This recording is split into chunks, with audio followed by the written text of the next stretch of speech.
chat's disconnected.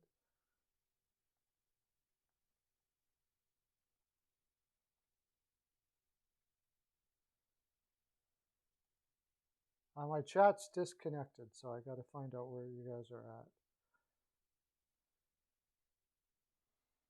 Can't see ya. How you doing, everybody?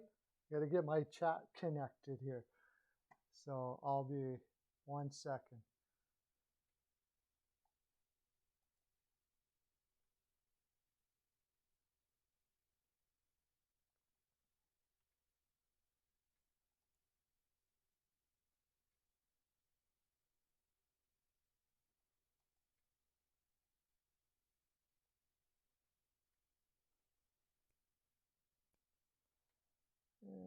Come on.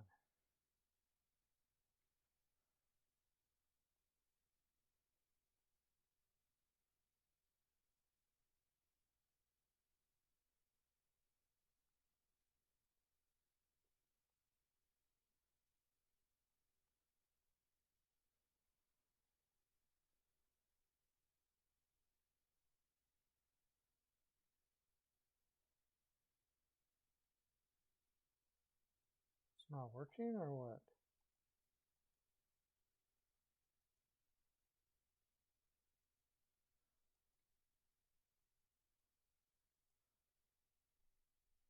What's going on now?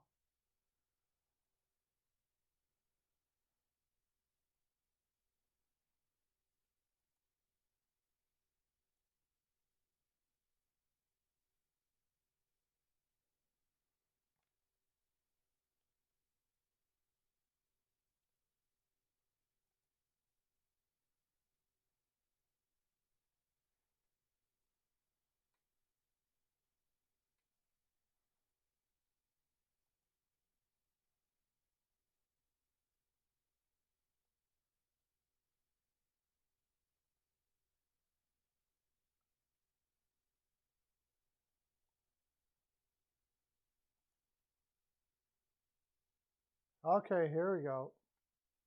My camera's off. No, it's not. My gosh, what's going on here?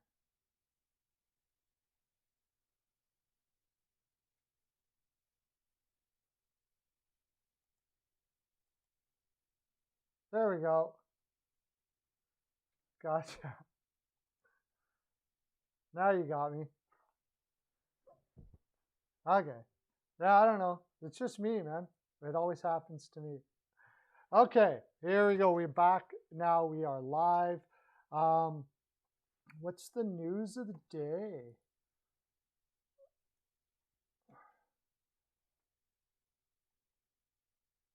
Tucker Poolman to have a hearing. Braden Coburn announces his retirement. It's about time. Oh, 7 players removed from San Jose's COVID protocol. That could mean a lot coming up. Marcus Peterson and Chad Rebudo added to COVID protocol. And Blake Como cleared waivers. Rocco Grimaldi cleared waivers. Why? Why would Grimaldi clear waivers? Okay, Cooper Saddies, how you doing, buddy? Thanks for coming in. Why would... Oh, Nietzsche is out? Oh, shoot. And that's tonight. Man, against Philadelphia, I think Carolina should be able to pick apart Philadelphia, though. Even still, like, I got them winning that game. Philadelphia is, they're too slow. They need speed in that lineup, and like not just one guy on a line. Like they need more speed in that lineup. They got crushed by Toronto, and so like for speed wise, that's what it was. And Carolina certainly got enough speed to take them out. So Anderson and is it Jones or Hart? Oh yeah, Carter Hart is going to be in there. So it's going to be a good game. I think it'll be a great game, but I got to go with Carolina in that game. Yeah, I don't know. Yeah, Levo is coming in with Spetch, and how has Levo been doing in the minors? He must have been crushing it in the minors or something. Let me take Carolina. Let me see.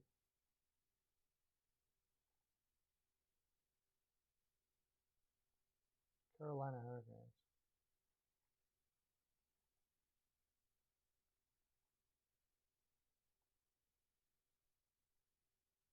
Okay, Niederreiter's out. Levo. Was he crushing it in the minors? 3 assists in 3 games. Nothing spectacular. I guess they're going to give him a good shot. You bring the guy up, you might as well give him the best opportunities to succeed. Elliot, woo, Mercer, hey, how you doing, guys? Woo, right on, man. Good to see you guys here. It's tougher games today.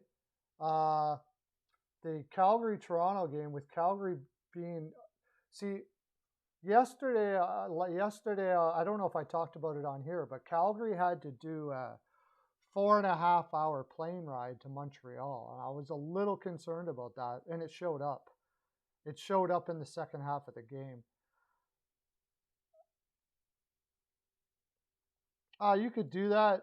We just found out that Nietzsche's is ill, so that he's a bigger part of that team than people know. He's sort of he's a very big aspect of the grinding part of Carolina. So Philadelphia, the thing is, Philadelphia plays them tough. They could get Carolina off their game, but without Nietzsche's there, that's a big driver to the net that they didn't have. That's why I guess they put Levo there, because that's what his job is supposed to be.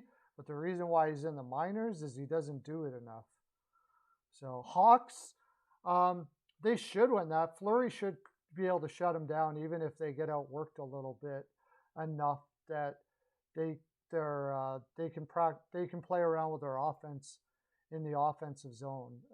Fleury has a bad game though. Chicago could lose that game. But if Fleury, they're putting Fleury in. If he's a pretty hard guy to beat when he's playing even average. And the Coyotes don't have much for shots. They don't have. There's not many shots in that lineup. You just got to shut down Kessel and Keller, and you're pretty much good to go. But which I wouldn't really call Chicago a shutdown team. So that being said, Fleury's a shutdown goaltender. So I think they'll probably win that game, but I'm not as confident with that game as I would be with, like, say, when they played Minnesota. Minnesota, I was all over that because there wasn't anything they were going to be able to do with Minnie. Against the Hawks, there are things they can do. They can outwork them. Chicago can be outworked, and that's what their MO is.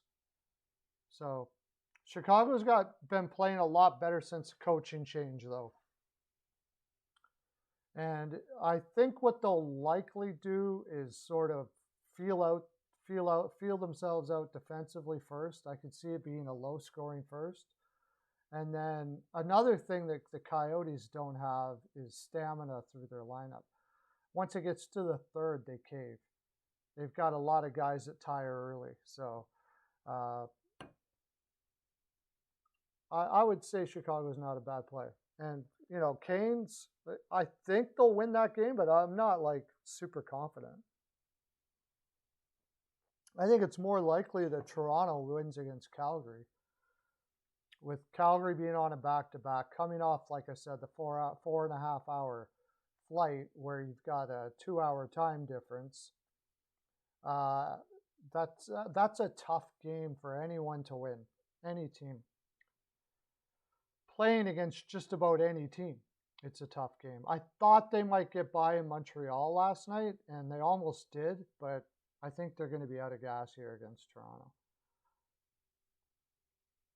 If it would be, it's going to be a gutsy win if they win that game, for sure.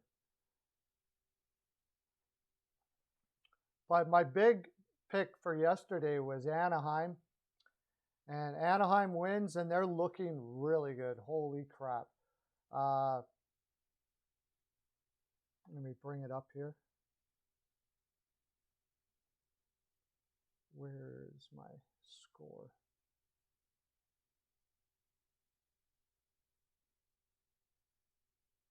Telling me I don't have the score up here right now? Yeah.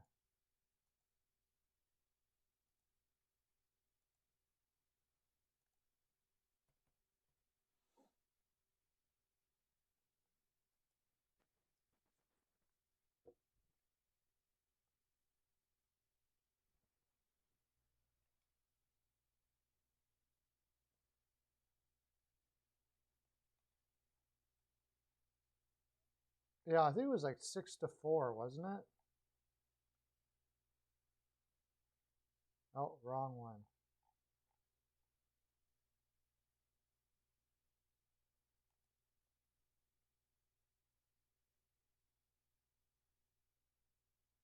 You have to excuse me, my computer works slow when Ducks 7-4. Turned out to be 7-4. Yeah, they just outclassed the Kraken, and the Kraken really look like they're starting to wonder: are we just an expansion team? You know, they're giving me the impression that they've kind of given up a little bit. Hey, Bill, how you doing, buddy? Yeah, I don't know who's in there, so keep on doing comments. My concurrent viewer thing is all wacko. How you doing, Bill? The Oilers won against Boston last night. Yeah, it was a high-scoring game. Seattle plays a high up-tempo game, yet they don't have the guns to do it, and that's what happens, right? You got a team like Anaheim who's playing with a ton of confidence right now, and they just scored. They were scoring kind of at will last night, and like I said, I've never been a big Grubauer guy at the best of times, so I think Seattle's got to. I don't know what they're going to do. I guess they're working on being a quick transition team, and whether they lose, that's fine. But that's going to be their MO. So that's what I'm getting right now. They're trying to get an identity, and that's the identity that they're going for. They don't have the manpower to do that, but it makes sense because eventually you're going to have a better fan base if you play that brand of hockey. So you might as well just play it. That's why Jordan Eberle is potting them like crazy right now, because he has, that's the brand of hockey that he thrives on, and he can kind of show those guys what it's going to look like when they have a team together to play like that. Troy Terry got his 11th goal last night. 2 goals again. He is just absolutely screaming out there. Every time he gets the puck, it looks like something's going to happen. He is playing with so much confidence. It is crazy. I love Seattle's jersey too, yeah. I'm worried about Boston, dude. Boston's playing like a team that doesn't believe in themselves. When's the last time we could say that? The defense is not good enough. Ullmark is not they're not integrating very good with Ullmark right now. He played better last year with Buffalo than I've seen him play with Boston, although I wouldn't say it's his fault last night. That was just bad defense. I'm a little worried about Boston and what they're going to be. Right now, I'm off of them. I think I'm taking them to lose most of the time right now, especially against fast teams. They've got their top. They have the top line, and the additions they made. Like Hall is only getting 9 minutes a game right now. That was supposed to be a big addition, and he isn't really putting. I don't really notice him out there much. Hall, like forget about Hall. Holy crap! Another guy that gets the money and packs her in. It's a little scary and now you need to fire Bruce Cassidy. He's been the best coach for the last 3-4 years. What they got to fire their defense.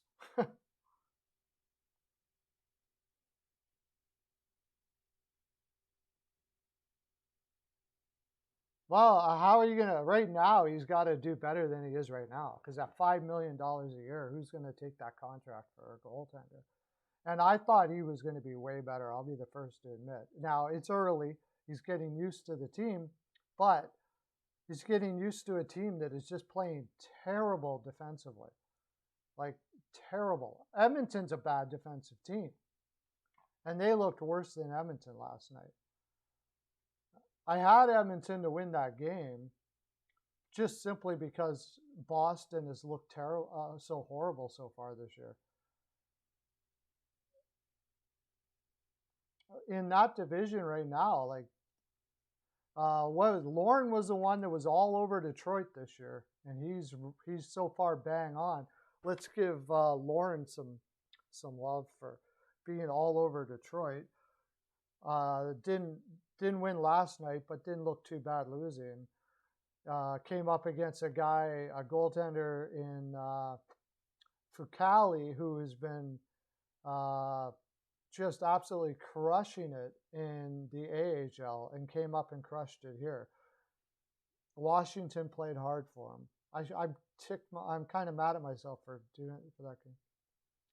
Foligno coming back will help out for sure, but they need more than that.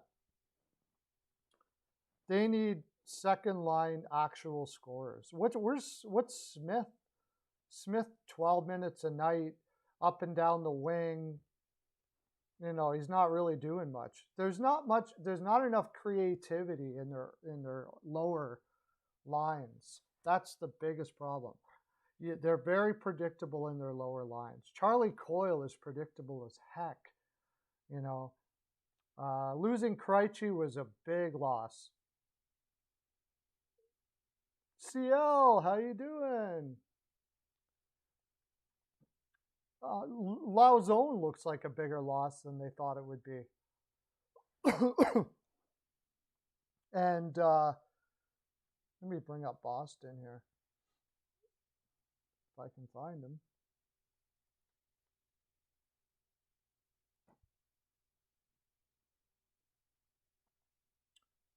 Okay, they got Nick Foligno back in cap friendly. So Hall, Coyle, and Foligno. I mean, Hall needs a guy at center. They need a center like hardcore to play with Hall. Charlie Coyle's not it. Hall is not it. They got nobody to play with Hall, and it's showing. Like, he's got 7 points in 11 games, but he can't do it all by himself. And I don't totally think Foligno is the answer. You just shut down that top line, and the other lines are fairly predictable. Then you got Derek Forbort, who's doing what Derek Forbort does. I don't think he's playing poorly. He's just not what they pay. I don't know what they were paying him to be, but he's not a top two, right? Grzelcyk looks like he's totally lost his confidence. Yeah, it's just a pretty thin lineup. You picked up Pasta, yeah. The top line will get some points, but they're not even getting huge points right now, right? Like Marchand, 16 points in 11 games, Bergeron 11, and Pasternak with 4 goals in 11 games is okay, but when you get down the lineup, like Charlie Coyle, I'm surprised he even has 6. He doesn't look like a second line guy at all out there. And then once you get down to the bottom lines, like DeBrusk, Holla, Smith doesn't even have a point so far this year. And then Bleed, Anton Bleed, Noshik, and Lazar. Yeah, it's a pretty thin lineup.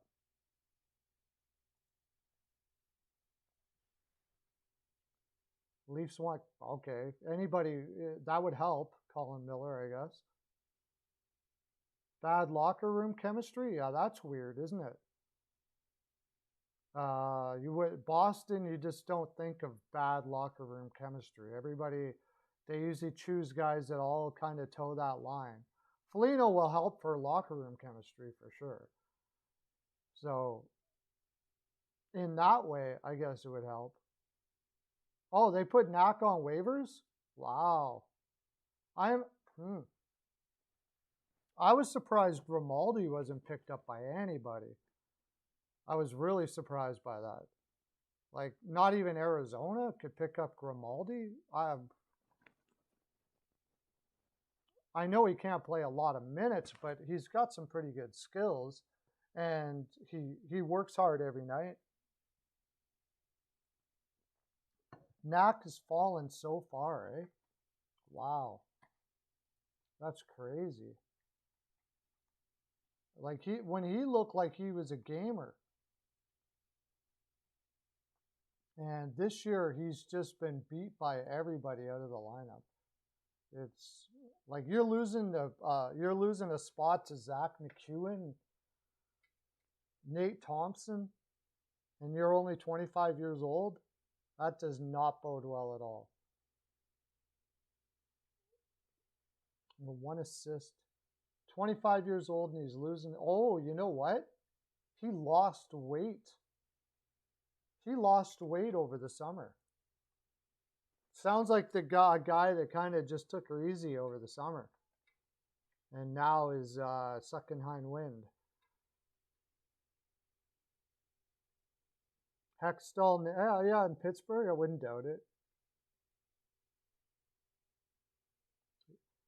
Yeah, I'd say Philadelphia would be, they could use him tonight. That's going to be one tough game tonight against Carolina. Against Toronto, I was just talking about CL. Philadelphia looks slow. Dallas put somebody on waivers.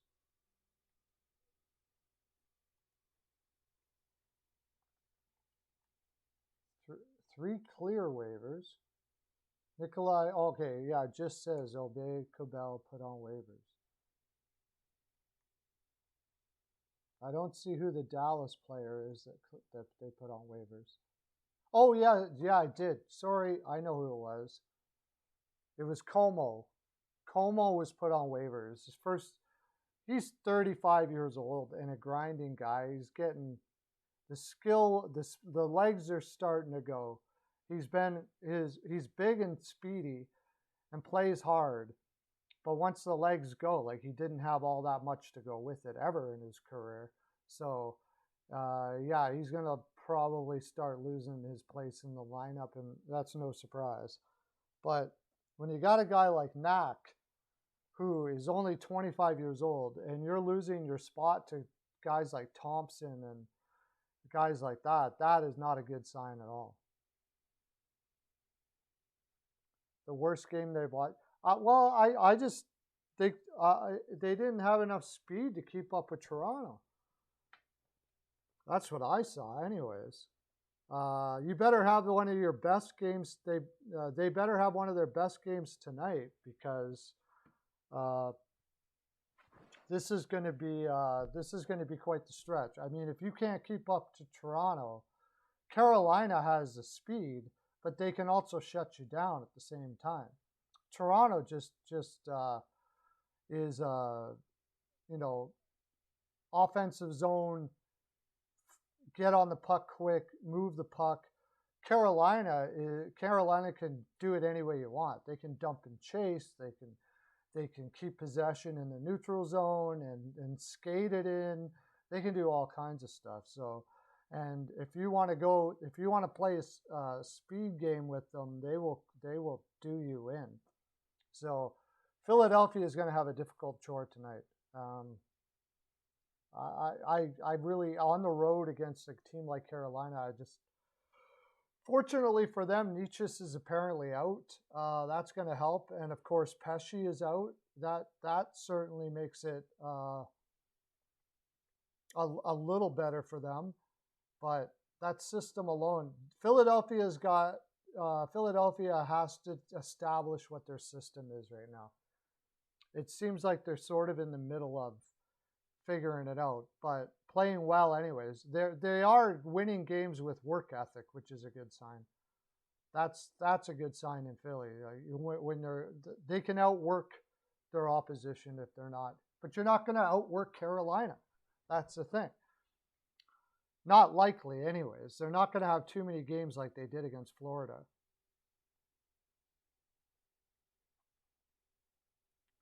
Upsets do happen. I mean, they're happening a lot this year.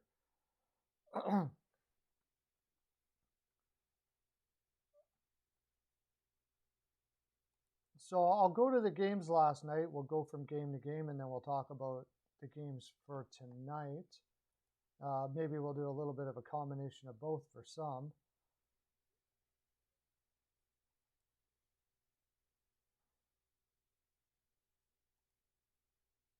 We talked about the Oilers game already. Draisaitl potting another 2. He's got 12 goals so far already. They didn't play well defensively, but Bruins played worse. That's really what that was all about there. The Boston team that we know to be like the real Boston team, they win that game last night. But the Boston team that's here now, I don't know if they're going to win too many games at all, to tell you the honest truth.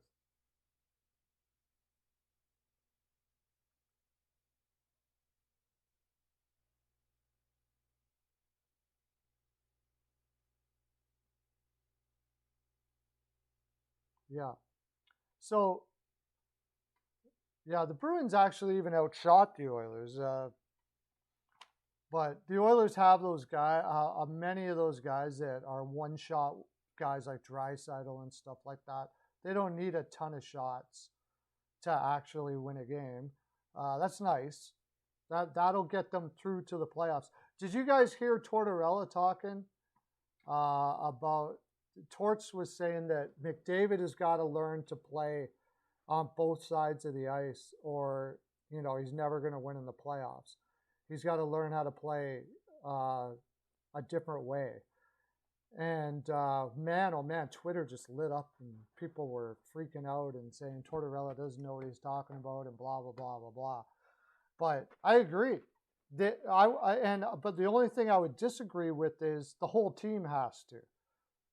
The whole team has to learn how to play a different way.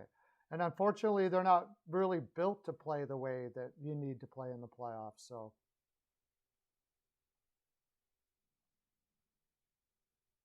Yeah, they're not really built to. Oh wait, I gotta change something here. You guys can't see this fantastic Steel Flyers network.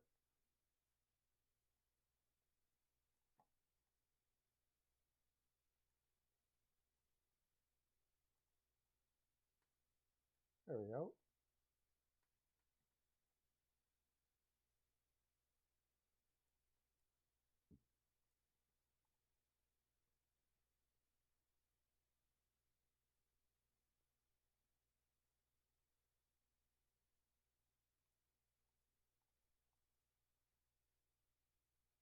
There we go. Now you can see it.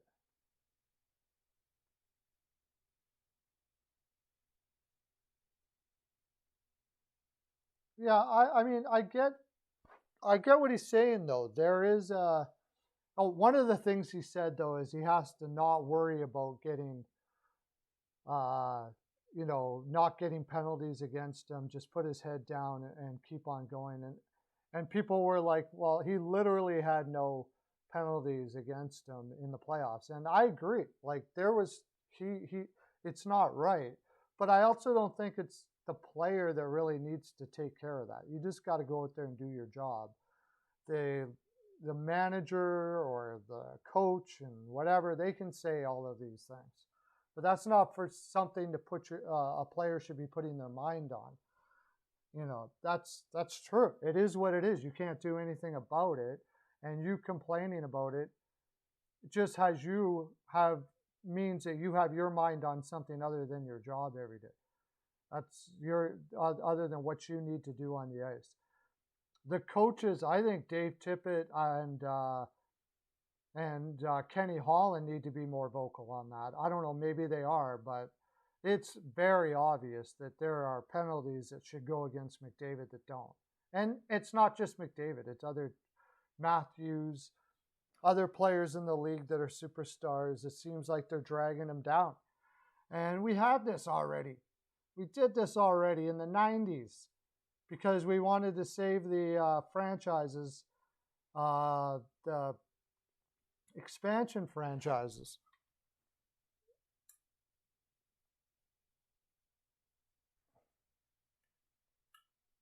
Just 1 second. I'm going to turn a light on here.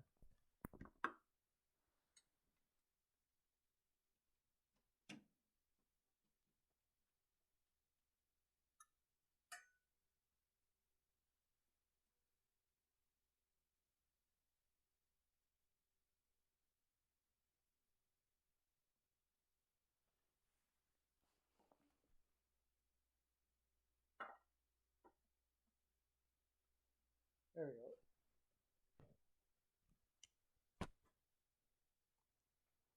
But yeah, I mean, it would take Tortorella to say something like that. You know, he doesn't mince any words.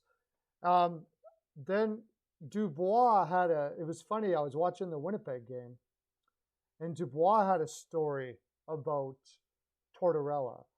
And what he said was, like, this is when he was first kind of working his way up in the lineup in Columbus. And he went into the office to Tortorella, and he said, you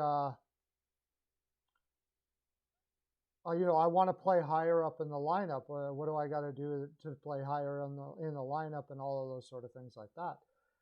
And he said, well, to tell you the honest truth, I don't see you doing much of anything out there right now. That's what he told him. Yeah, I don't see you doing much of anything out there right now. But I'll tell you what, I'm going to give you a chance, and I'm going to put you up on the top line. Tort said this. This is straight out of Dubois' mouth.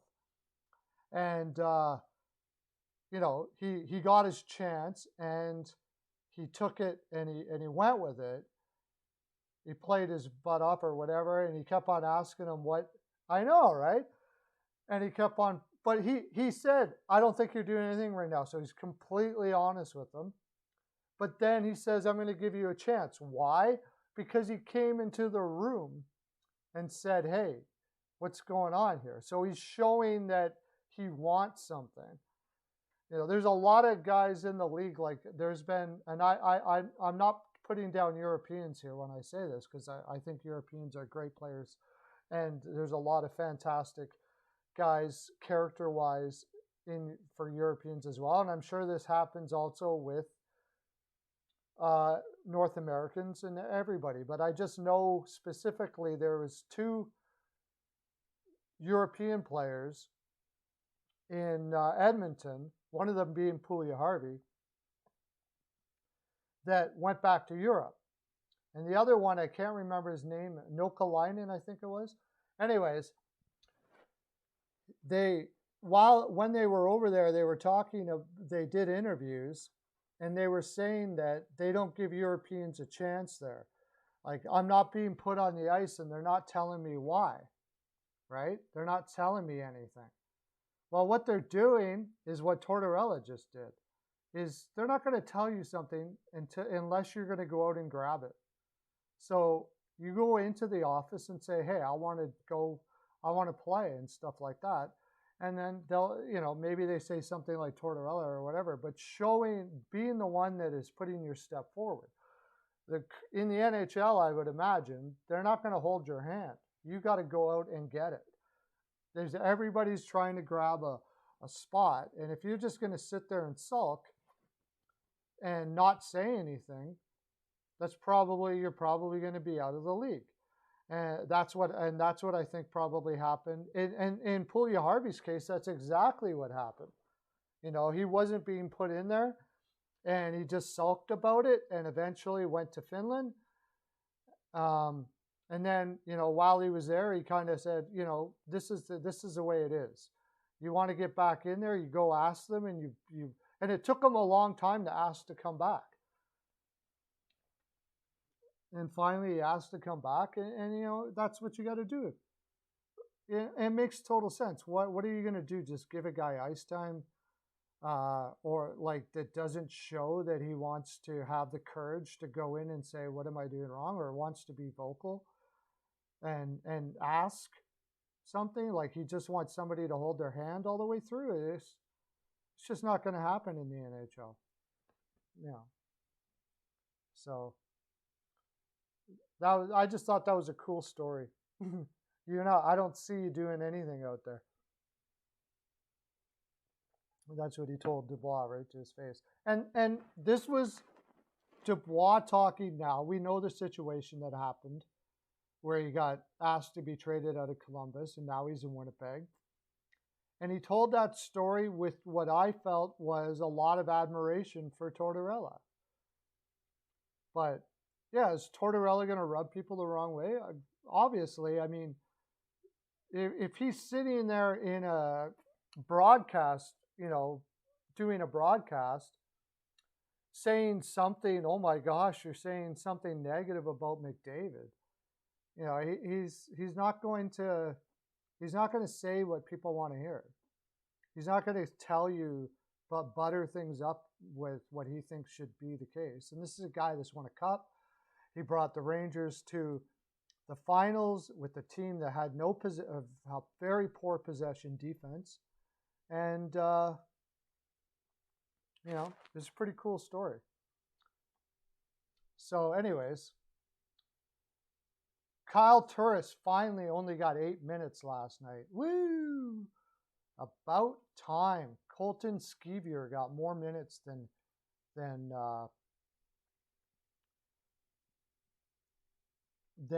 Turris for the first time this year. Jake DeBrusk is back to 10 minutes a night. Yeah, Boston is in trouble.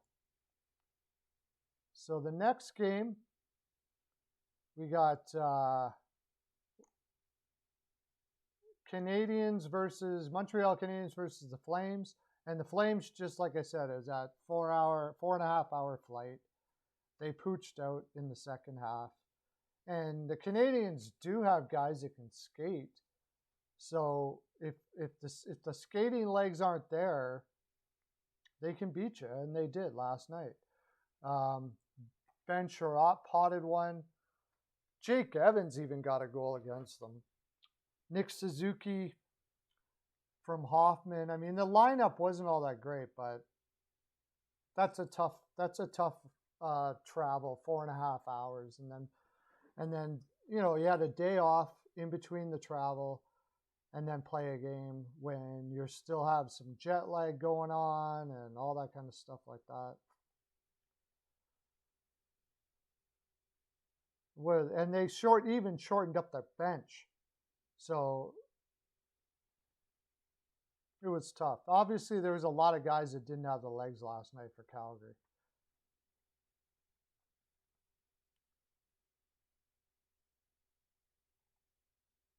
Gallagher had a great night last night. Every time I saw him, he has a great night every night, though. Freaking, when do you ever see Gallagher have a bad night? But that lineup, Calgary will beat most of the time. But with the 4-hour travel, it just wasn't there for them last night. And Jake Allen actually had a decent night too, but Calgary was getting most of their shots from the perimeter, so it was. And then the Kings and Senators, the poor Senators, half their lineup is out. And the Kings were on 3 games in 4 nights, so they were tired too. That's why I had under in LA all day yesterday. But it's just one thing after another with the Senators. Like their injured list is longer than the list of people that are on the ice. Who did they have in the lineup last night? Like, oh, Tyler Ennis did just make it in. Sokolov, he's not an NHL caliber player. You got Nick Paul trying to play second line center. Dylan Hetherington is, fringe NHLer. Lassie Thompson was in, and he's not an NHLer. I don't think he'll ever be. He played 22 minutes last night. Lassie Thompson. And then Zub got hurt to boot. So Zub is even hurt now. My gosh, that poor team. I feel for them. I really do. Pullman gets a 2-game suspension. Too bad they don't have anybody to replace him. Pullman is the guy that's supposed to be replacing someone, not someone that's supposed to play in the regular lineup. And we'll get to that too. Actually, since you brought it up, I'll say it again. I think Green is fired in the next 2 weeks. I think Green is fired. That Vancouver had nothing against Colorado last night, like nothing. A McKinnonless Colorado team. If there was ever a chance to beat Colorado, that was the one. And they came with nothing.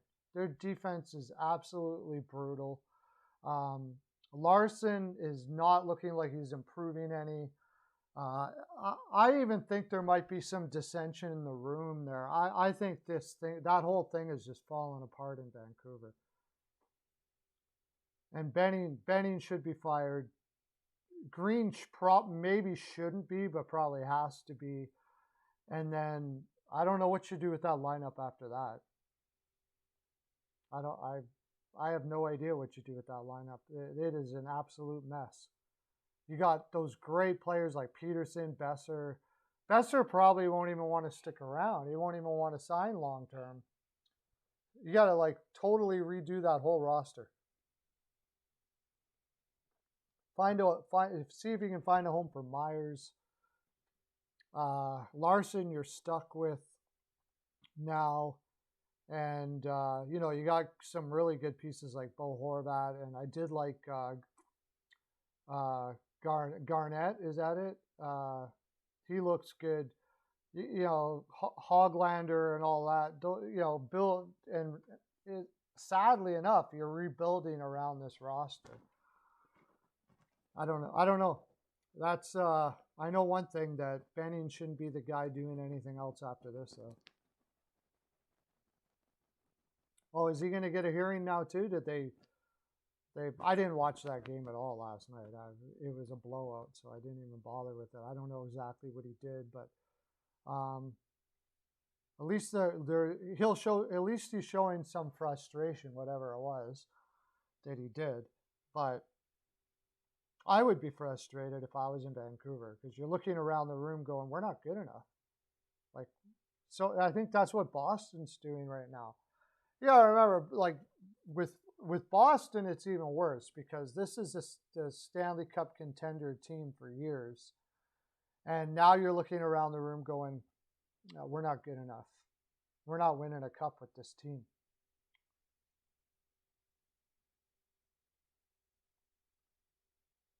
Well, Byram left early with a head injury. Wow, Colorado cannot stay away from injuries, man. It's crazy.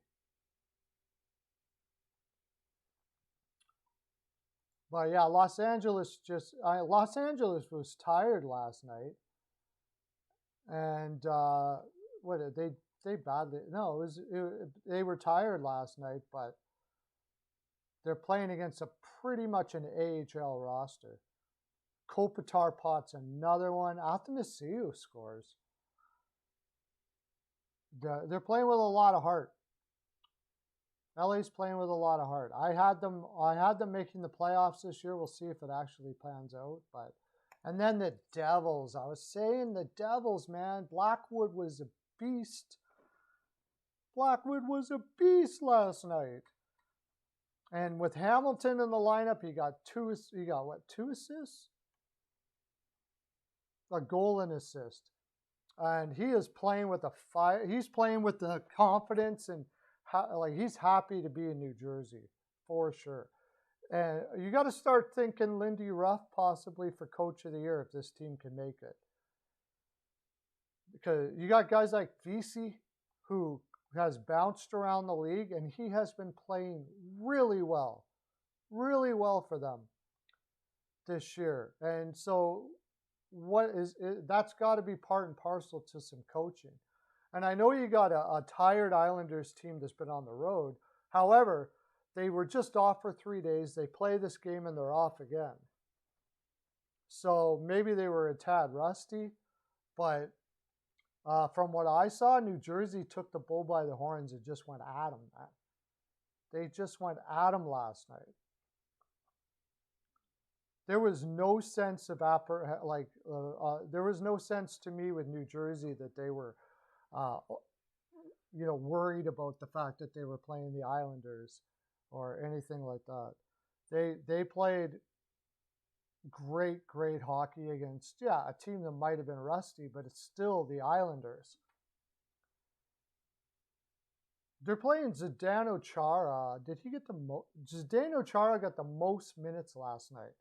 43 of their defensemen. 44 years old, and he's got 20. He's still playing 20 minutes a night. But if you play with speed and you keep, that's the trick to beat the Islanders. You play with speed and you don't worry about whether they're going to pick you off every once in a while. You just keep coming at them. And that's what New Jersey did. It was a great game. Extremely well played game. And I didn't put anything in on New Jersey yesterday. I kicked myself for it. I was like going back and forth. The Islanders got some rest. They'll probably be able to pick them apart and take it, but possibly. But I was on the fence about it. I wasn't taking the Islanders. I knew that.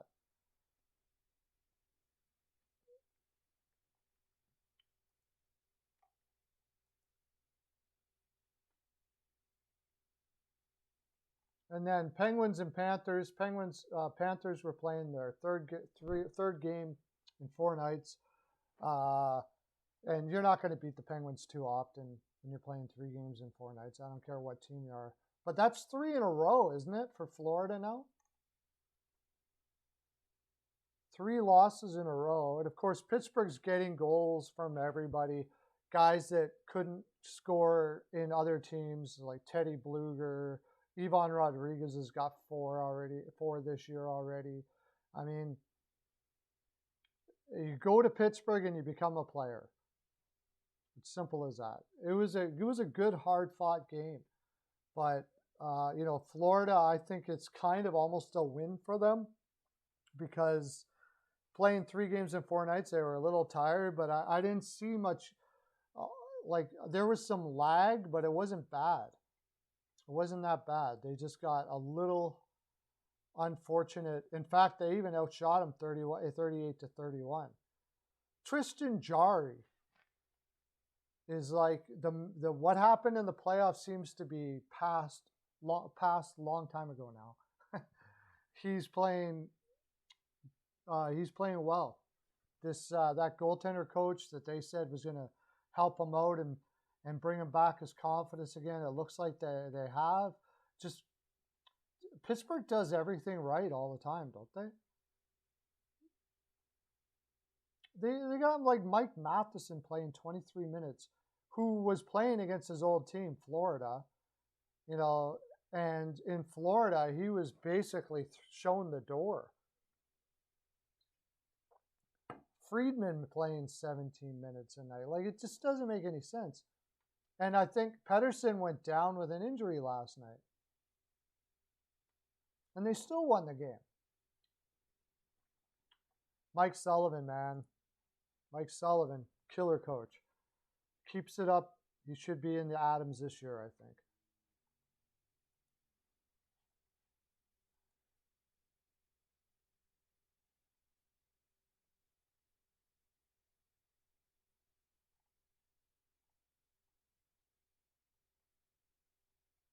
Oh yeah. Detroit versus the Red Wings. Fucale getting. Oh, he'll probably be inducted into the Hall of Fame, Lauren. Probably, yeah. Fucale got a shutout last night, crushing in the AHL. Only Washington played that game for him, man. They were inspired. I wonder if that inspiration's going to carry over to the Columbus game tonight. They got a back-to-back. They got a lot of guys playing a lot of minutes because they have a lot of AHL guys in their lineup right now. Shiri's playing more minutes than he usually does. Kuznetsov played 22 minutes last night. Ovechkin played 22 minutes last night. And now they got to go against a strong Columbus team tonight. The defense, like I said, the defense played really well last night, but the forwards came back. They played to help Fucale get that win, and he gets a shutout to boot. And I don't even think Detroit played all that bad. It's just Washington wanted it more last night.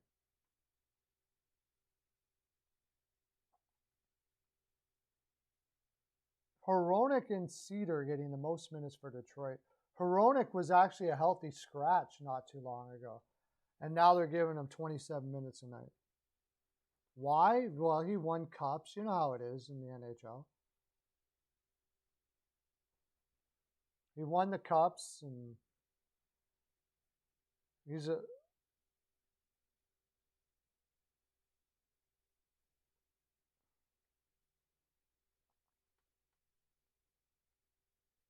He won the cups.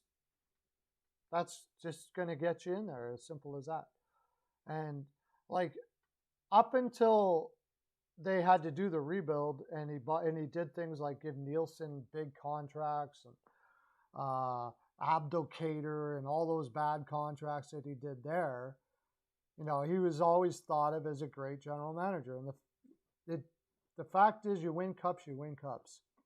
So he's almost certainly going to go in the Hall of Fame. Detroit Red Wings had some of the best teams ever. So, and no matter what you want to say about it, maybe you got lucky, right situation, whatever, the league never is going to look at it that way. They're only going to look at results. And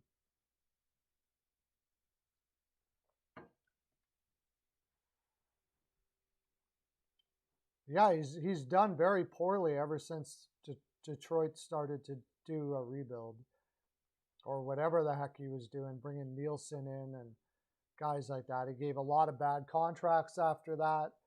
And then comes to Edmonton, and well, he builds a team that might have won in, I don't know. I can't see that team winning a cup the way it's built right now. I can't see the Edmonton Oilers winning a cup. Just like Tortorella said.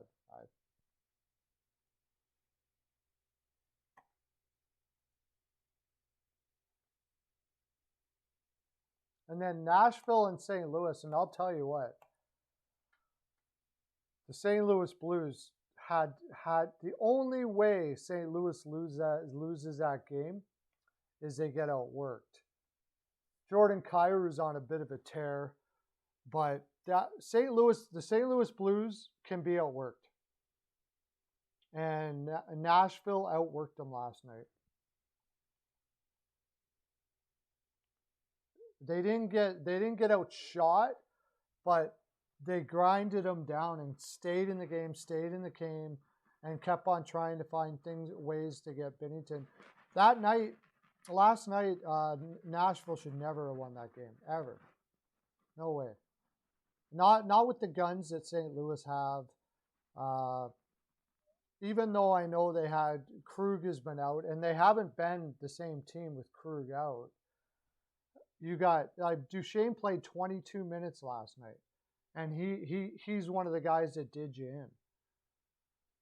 On a back-to-back, third period, you should be able to crush that team. It wasn't a good showing for St. Louis last night.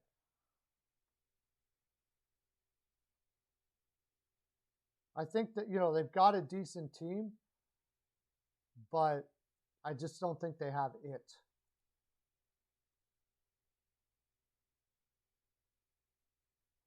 Yeah, I think Hyman's worth his contract so far.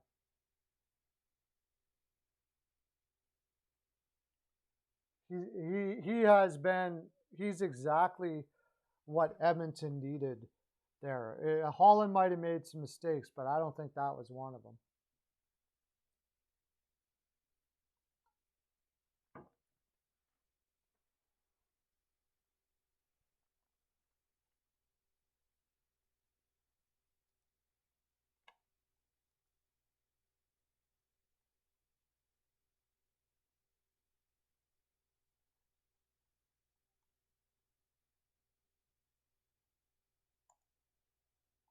And the Jets versus the Sharks, I was pretty sure the Jets were going to win that one.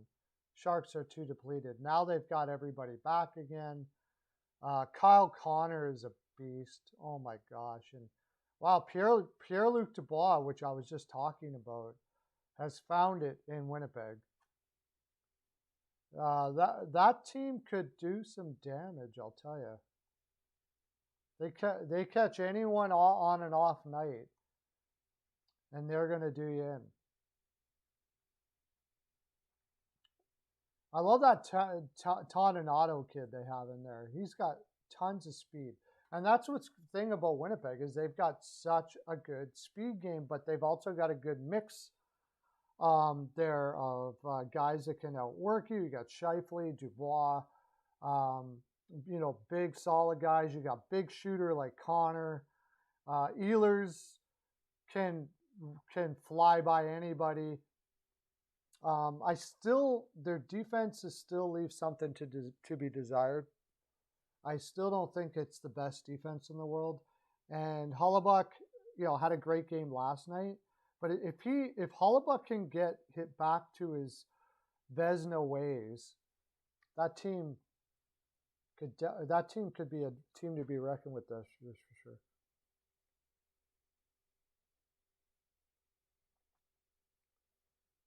Yeah, well, and he was very happy to go to Winnipeg. He wanted to go to Winnipeg. From what I got from that interview, I don't think Tortorella was much to do with anything there. I think it had everything to do with he wanted to play in Canada, in Winnipeg. Columbus, the just wasn't the place where he wanted to be as a person. That's nothing against Columbus. I mean, it happens all the time where an American player will go back to the United States when they get a chance, and nobody says much about it. But here in Canada, you got a guy who wants to go home, who wants to play in his home country, and we're like, oh, you whiner, you just blah blah blah blah blah blah blah blah blah. I mean, I think it's very fair for a guy to want to play where he feels he wants to play at home. He wants to play in his home country in Canada. And that's what I think it was all about more than anything. And when you had the opportunity at Winnipeg, I believe his father is also in the Winnipeg organization. So you got a family thing going on there. It made sense.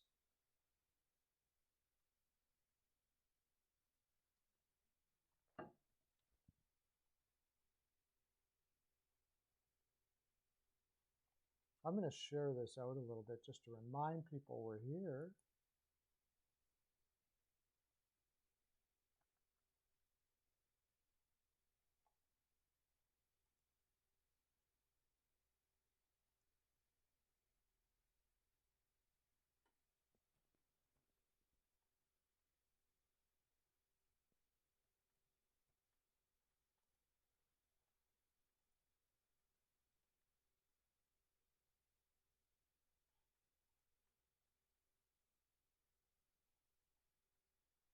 But anyways, it's working out well in Winnipeg for him.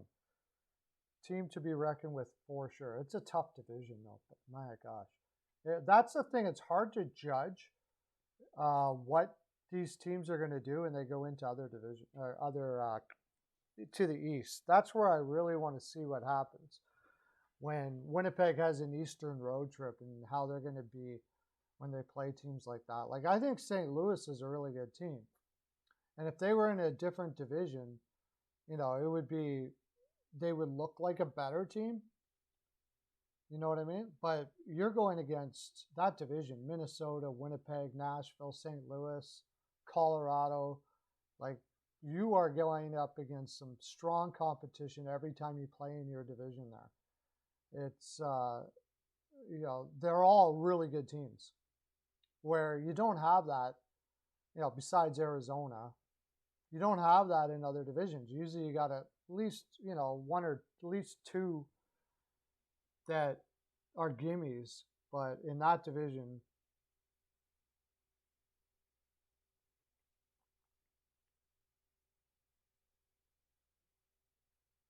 yeah, I'm very interested to see. I want Edmonton to do well in the playoffs, not just because I'm an Oilers fan, but I want Edmonton to do well in the playoffs because I want that type of hockey to be what other teams strive to have to do. I want that type of hockey to be what wins. I think all fans love the Edmonton Oilers brand of hockey. And unfortunately, that type of hockey right now doesn't win in the playoffs usually. Toronto has found it. We see it with Toronto. We see it with Washington now.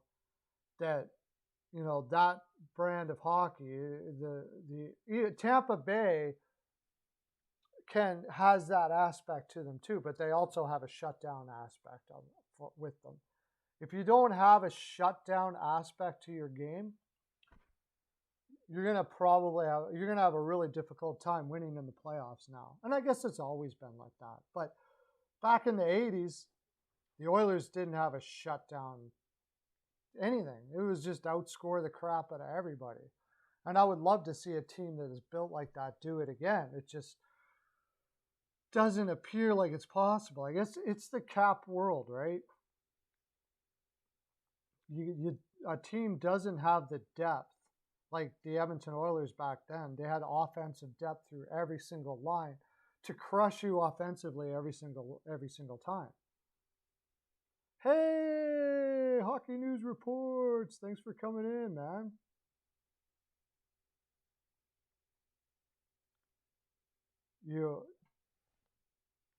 We were just going through the games from last night. We got on Winnipeg and how well they played. The Golden Knights, you know what? That was a gutsy game for the Wild too. They were beat. They were really tired.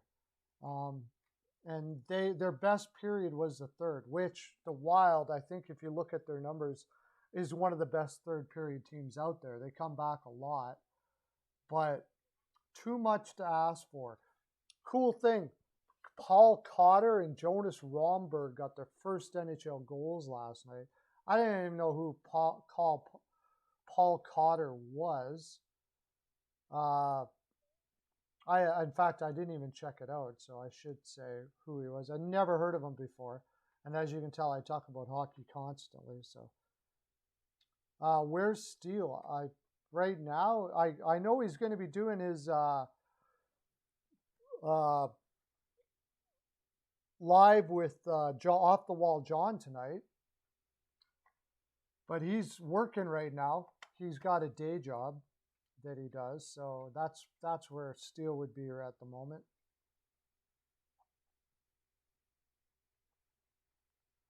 Who the heck was that Paul Cotter guy?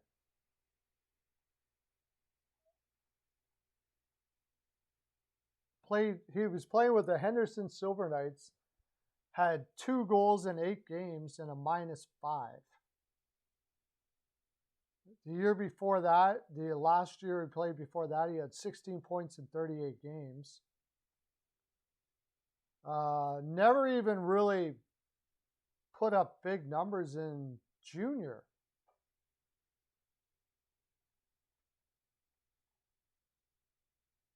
And he's not a big guy.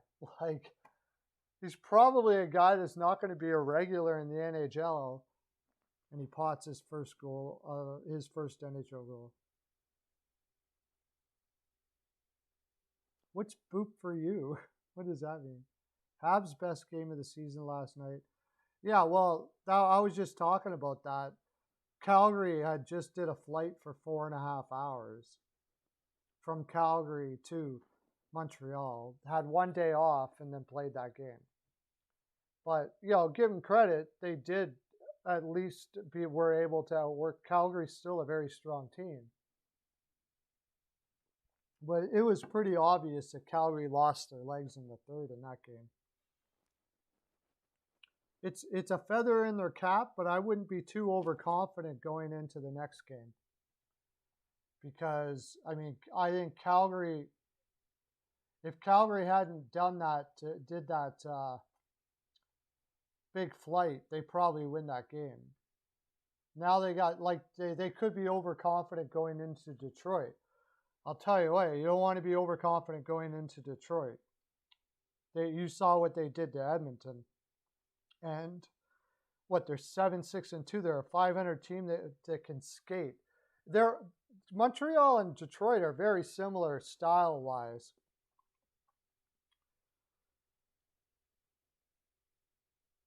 That's going to be one heck of an interesting game to watch. I'm really going to be interested to see how they do on that.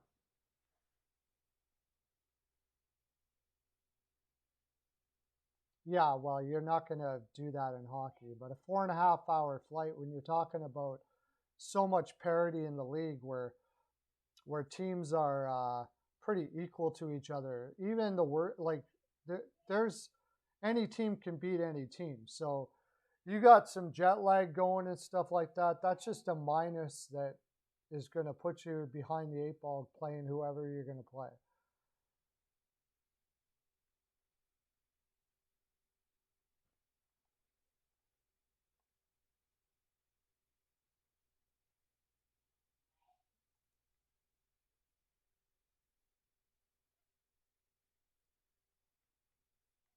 Who else scored last? Oh yeah, Ryan Hartman, 7 goals already this year. He has found a home in Minnesota, I would say. My gosh, he looks like he's all over the ice out there. Kaprizov looked good last night. That Goudreau kid looked pretty good. I really liked the Wild last night in the situation that they were in. But give it to Vegas. They've got their own injury issues, and they haven't let it get them down. They give top-notch effort every night. Martinez get hurt last night? He only played 3 minutes and 39 seconds last night. And it was good for Brossoit to be able to come back after a brutal effort. Can't remember who was against his last game, and played really well last night. Yep. Yeah, they traded they're all in. They haven't been making that. They've made that pretty clear right from the get-go. Eichel comes back healthy, and everybody comes back healthy, though. That team's going to be a team to be reckoned with, I would say.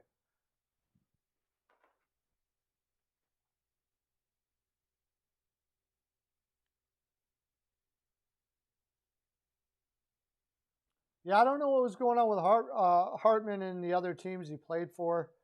Mostly they played him on the wing. In Minnesota, they're playing him up the middle. I think it's just Evason was able to give him the confidence he needed to be what he can be. I think that's really it. He was always supposed to be a power forward, and mentally, I think getting the opportunity to be on a second line and saying, I believe in you, just totally changed it for him. He's playing like a guy he's like Sam Bennett. He kind of reminds me of Sam Bennett.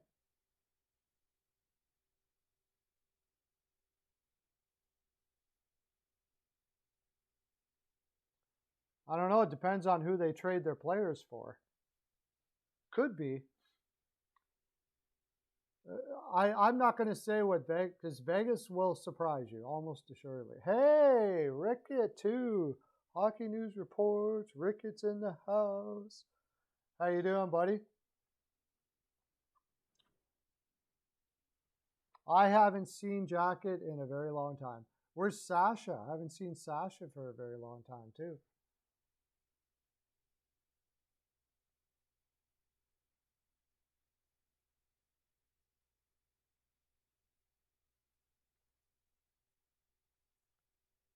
I'll see if I can find him on Twitter here.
Sorry, I just shared it out on Twitter. Okay. Preds destroyed. St. Louis should have had that game, Rickett. I'm questioning the character of the Blues to lose to the Preds on that night there. That's a must win in that division. You get an opportunity to play a team that's playing 3 games in 4 nights, and they outwork you. That's a big red flag for me. You can't be outworked by that team. Can't be. And I know Nashville is one of the hardest working teams out there, but still, that's like the barometer of whether you are there yet to be able to be a playoff team. You losing games like that says we're not a playoff team, or at least we're not a team that's going to win in the playoffs.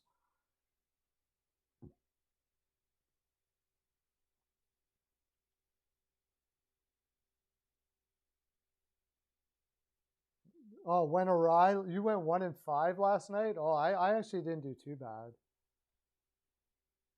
I had Ducks. I had the Ducks too last night. I had under LA. I had Calgary though. I thought Calgary was. I was on the fence. I kicked myself about that one. In my mind I was in New Jersey, and then I faded it. But the Ducks were my big one yesterday. I thought that was a great spot for the Ducks. Yeah. No, St. Louis just got outworked. Plain and simple, totally got outworked last night. We were going over the games last night. Let's see what else we got here to look at. Oh, it was that Ducks game. Not much to talk about there. The Kraken just don't believe in themselves right now. And that's coaching. So we were all wondering what Hackstall was going to be like as a coach in Seattle. Right now, I'd give him a minus for sure. Probably somewhere around a D. Not looking good. So anyways, since you're in here, Rickett, we'll talk about the games for tonight.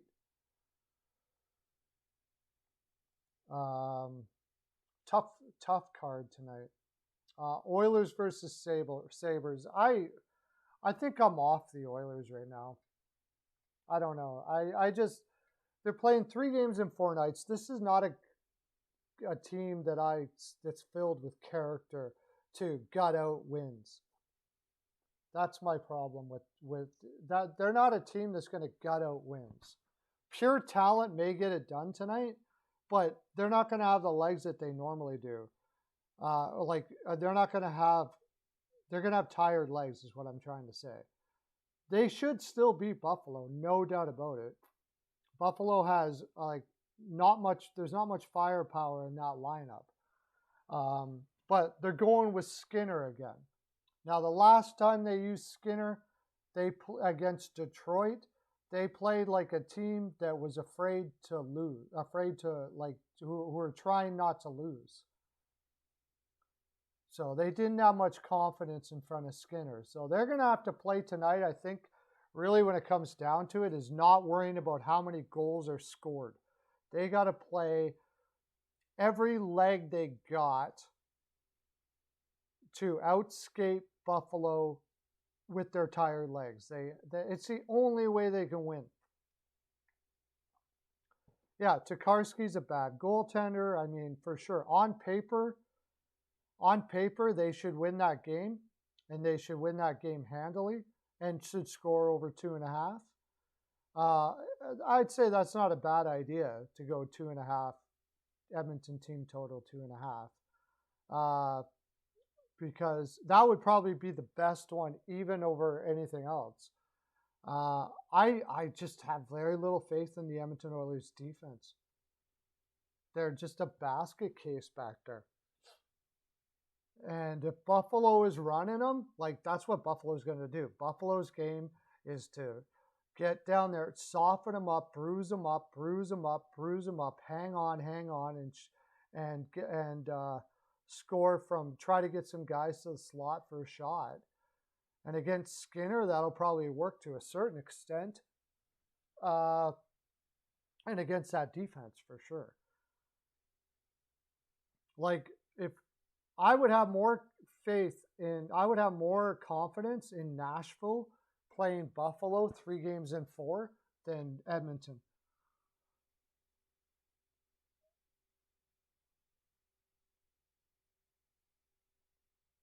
But yeah, it should be. I'm really concerned about that game. And then they got to play Toronto, I believe. The next, is it Toronto? They're playing after that. So they could even be. This could be a game where they overlook. And if anybody's going to overlook somebody, Edmonton is it. They do that stuff. Yeah, they got to play Toronto the next game.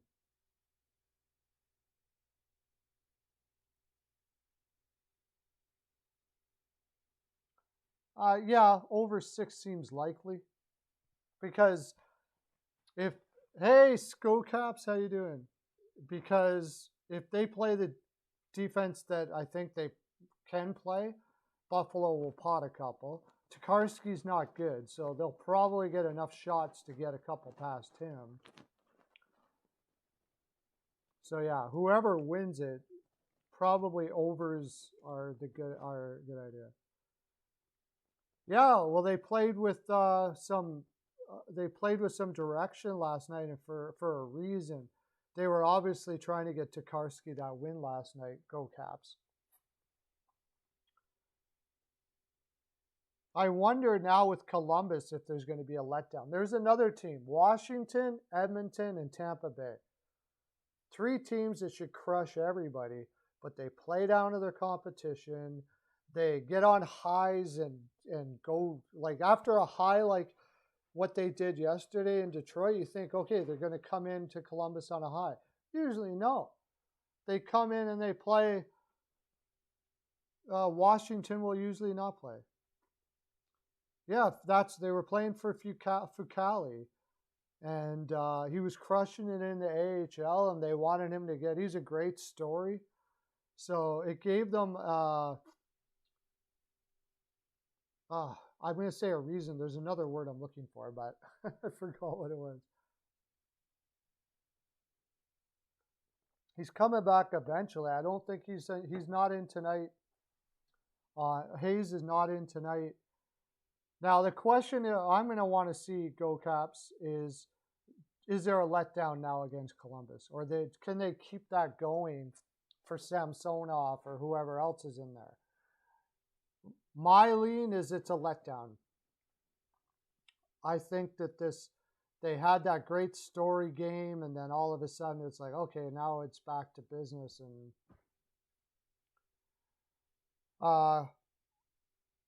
Kubel is on waivers, yeah, fallen off the charts there in Philadelphia. I'm really surprised. I don't know when Kevin Hayes is coming back, but apparently it's imminent. But it's not tonight, I don't think. Just better make sure.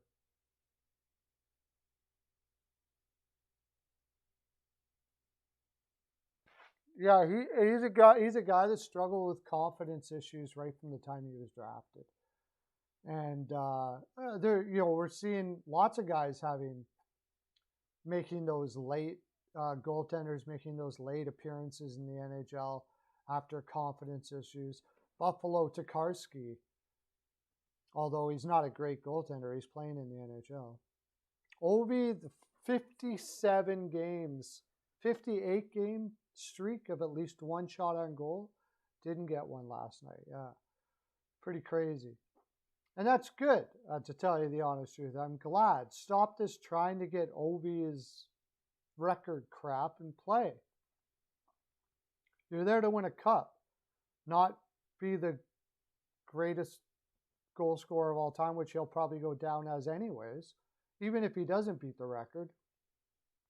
When you compare eras, you still got to give it to Ovi as the best goal scorer of all time, I believe. Like, they've been doing it way too much. Way too much. Oh, Hockey News Reports was the one that said Kakali could get a shot. Yeah, he was just, he was down in the ECHL twice. So it's an incredible story, very inspirational. They played inspirational hockey last night.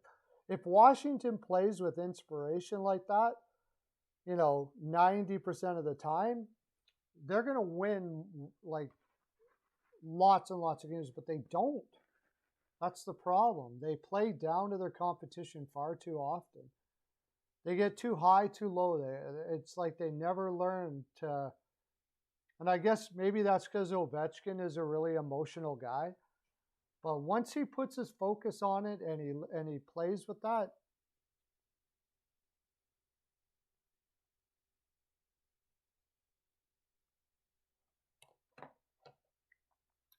they can do anything.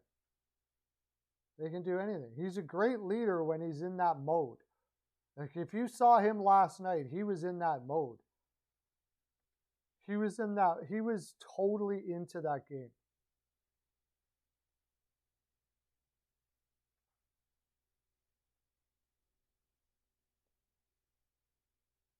Glass?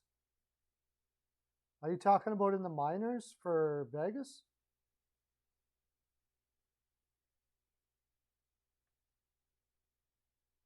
Marcus Foligno is a guy that always brings it that way for sure.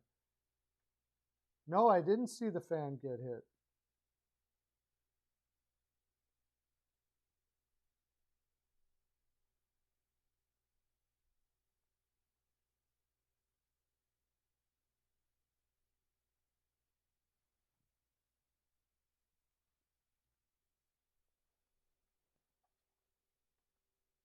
Cody Glass, yeah, he's with the Preds, right? Yeah. Oh, so he's got 8 assists there?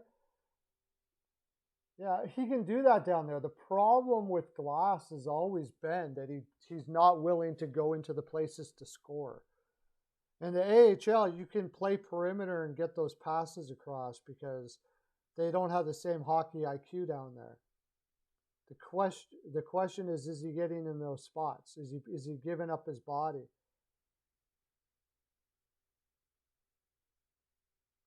Yeah, Lindholm seems to be playing well. I mean, not great, but he seems to be playing well.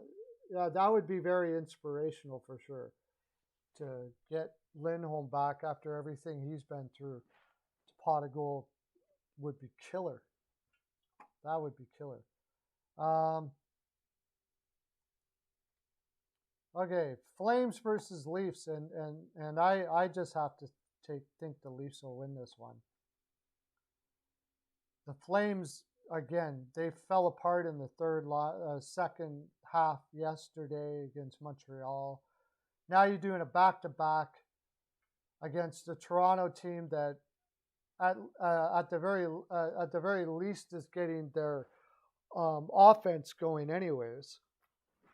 They're playing with some confidence.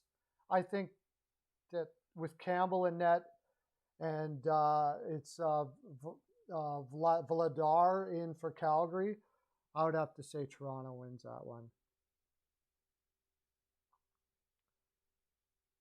Yeah, I would say Toronto has to win that one. 4-3 Leafs OT. I don't know if Calgary has that much offense in them in this one. I think that Calgary's got to get ahead in the first period and shut her down to win that game, because I think they're going to be pretty pooched. It's a bad part of the schedule for them. And then the big one, they had games that they should have won at home. What I mean by that is they totally outplayed their opposition and lost, and that hurt. And now you're going into one of the toughest parts of the schedule, and you know that you got to win them. It adds stress, which adds to the fatigue, which adds to, it just snowballs from there. No, I didn't see the fan get hit. I'll have to check that out.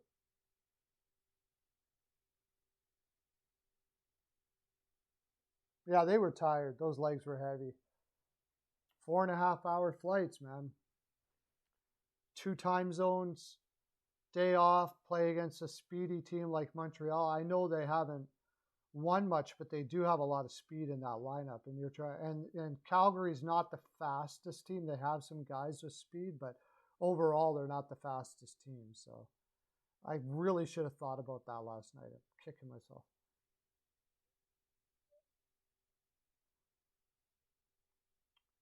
Yeah, he's getting a chance.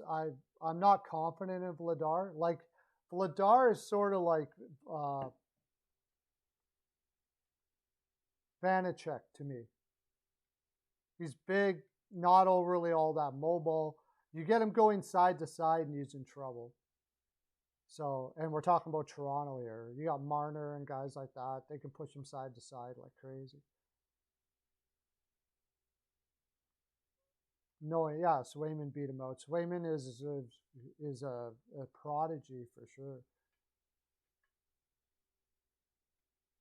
Moritz Seider was stupid.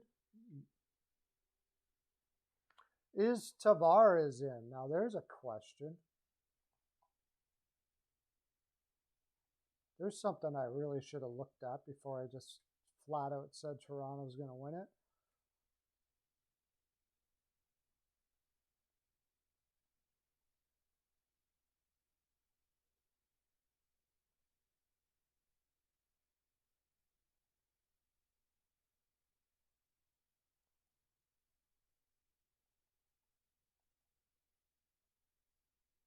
No.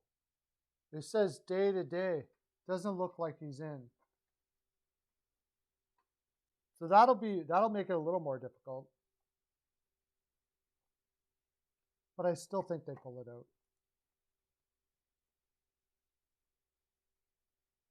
Long-term injury. Long-term lazy reserve, you mean? I'm on the LTLR. Long-term lazy reserve.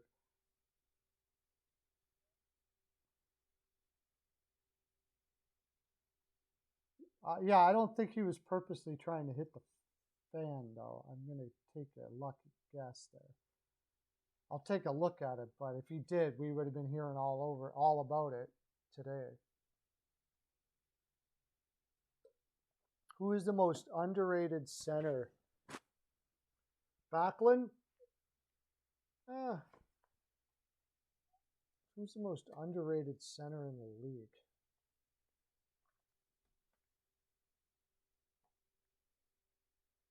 Yeah, that's tough.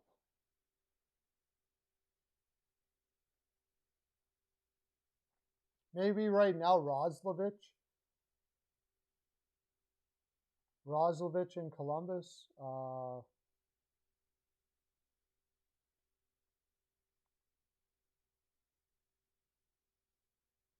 I'd have to probably think about that one for a bit. Vinny Trocheck, Roslovic. That's off the top of my head, I would say. Moritz purposely tried to hit a fan. All right. I'll take a look here. I usually don't do this on my broadcast, but I'll take a look.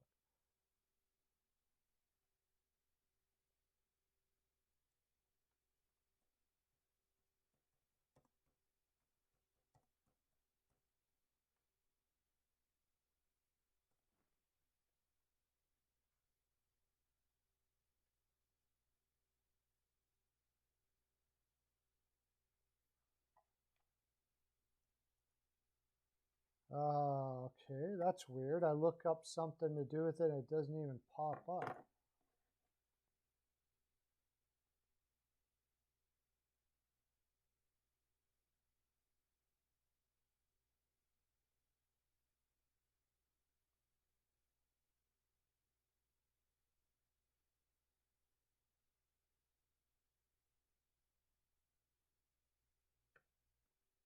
Oh, 11 likes, guys. Wow, thanks a lot. That's friggin' awesome. That helps a lot. Okay, Cider hits fan.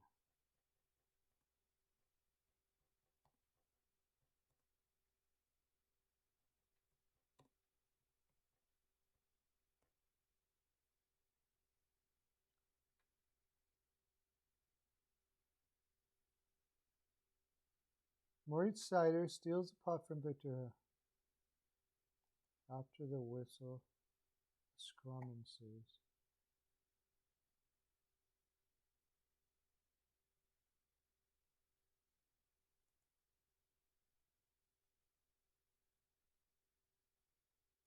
Okay, what did he do?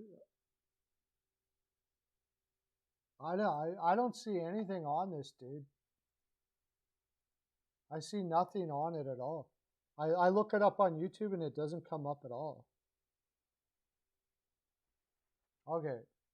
We got people waiting for these other games that we're talking about here, so I better get on them. Flyers versus the Hurricanes. I'm still on the Canes here, but I'm not super heavy on it. I think the Flyers coming off that loss from Toronto, they've got to realize that the way they're going to win is they are going to pin guys to the boards. They got to pin Toronto to the boards.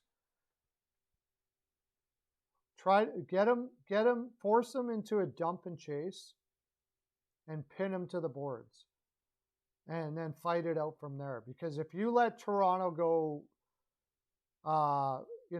play possession game in the defensive zone, in your defensive zone, they're going to eat you alive. So super aggressive in the corners. Get a hold of a guy without holding him. Hit him and pin him as much as you possibly can. The thing is, I'm leaning that Philadelphia doesn't have. It wasn't Toronto. It was Carolina. Carolina. Same thing with Carolina. The problem with Carolina is that they can play that kind of game too. They're not all that big up front, so you probably have a chance that way.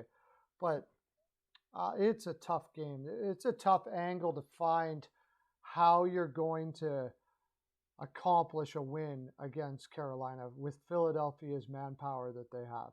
If they had Ellis in net or Ellis on D, it's a little better because you need to get the puck out of your zone quick. No screwing around. Because when Toronto's playing their perfect game, they're on you like fast, super fast. They play a skating game. Or why do I keep on saying Toronto? Same as Carolina. They're on you fast. They anticipate where you're going to pass, and they're there that quick. You got to be like, can't be taking a second guess one way or the other. The man's got to be there. You got to get out every time because Carolina will eat you alive that way. If you second guess and decide to kind of pull back and then try to come at Carolina while they have everybody in their spots, have fun with that. They're probably going to beat you. You got to get them. You got to get it moving right away. And without Ellis in there, I think it's pretty difficult for that to happen. Goaltender advantage? What, Hart? I think Hart's played really well. I don't know. I think that's kind of a wash myself. Maybe a bit of one, but no, I wouldn't say huge. Frederik Andersen versus Carter Hart. Andersen, you got to remember, okay, Andersen's put up big numbers, but look at Nedeljkovic put up big numbers, and look what he's doing in Detroit, in Carolina. Carolina's got a system that makes their goaltenders look really, really good, and Andersen's a better goaltender than Nedeljkovic. So I think they have a systems advantage over Philadelphia because Philadelphia hasn't nailed their system completely yet. But they are working damn hard. Much more better than they did last year. They're getting back more. They're playing better defense. They're giving better outlet passes to their defensemen. All that stuff. So that's good. But I just think Carolina's system, the way they play as a well-oiled machine, is far superior for sure. Anything can happen. Philly can win. We see it over and over again. You can get outshot, 42-12 and still win the game in hockey, which really ticks me off. But that's the case. That is the case.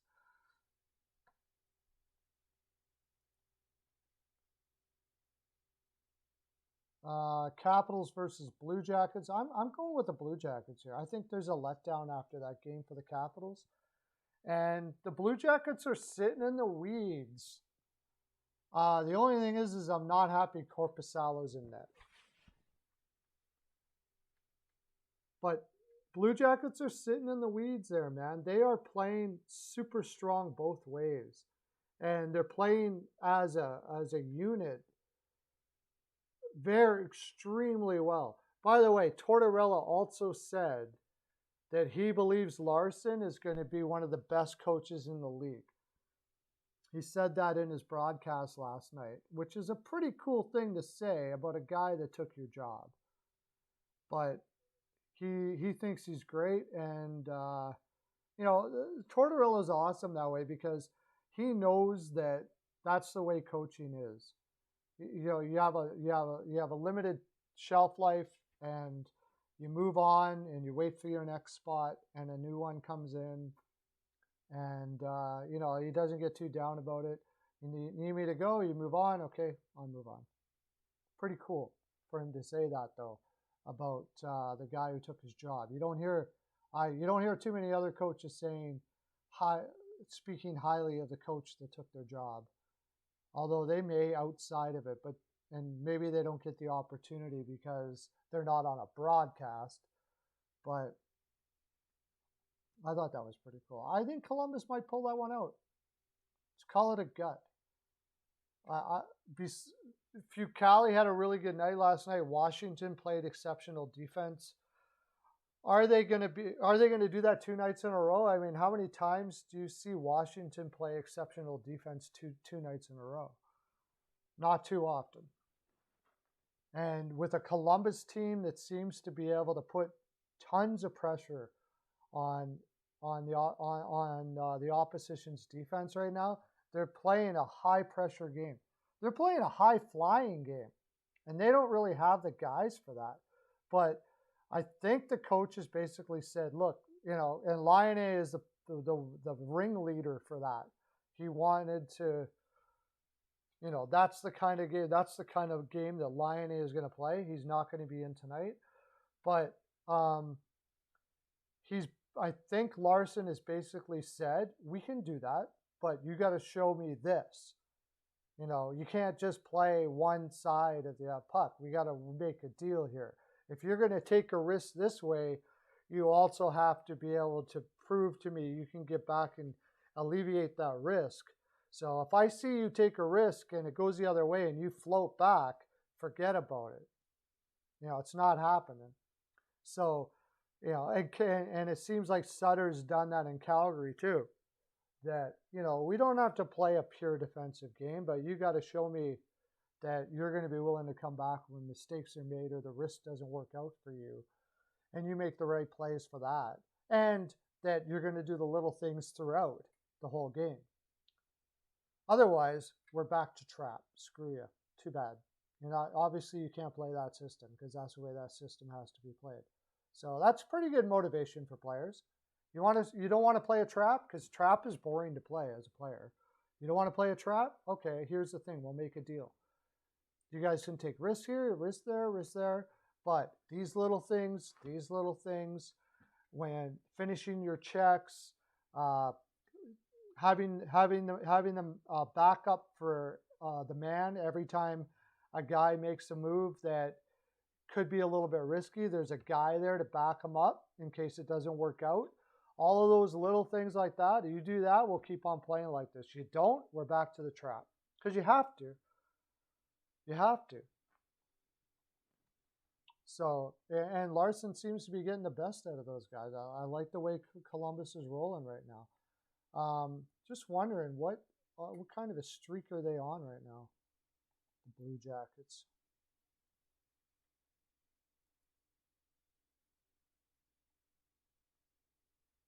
The computer has the Capitals tonight, by the way.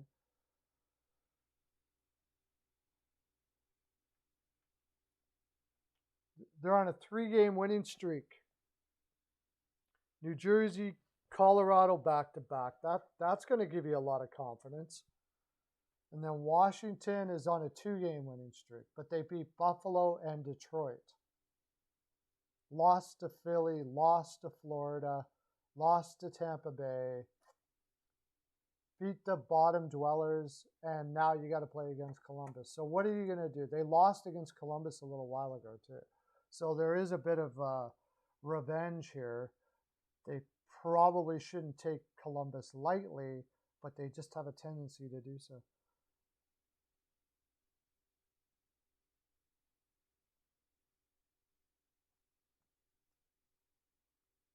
Yeah, probably. The professor endorses the Capitals. Oh, really? Well, then I may go Jackets plus 1.5 because I think that'll be a close game at least.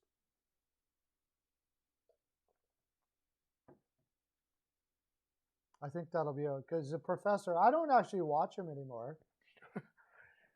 It's funny, I do so much capping now, I don't have time to watch other cappers as much as I did before. Because I'm getting a website up, by the way. I'll let you guys know about that on my videos. But I did a picks video. So if you want to see all my picks, check out the picks video. Now it's just the lines and it's for today and tomorrow. But the last time I did that, I think I nailed like 75% of them. So that can help you with picks there.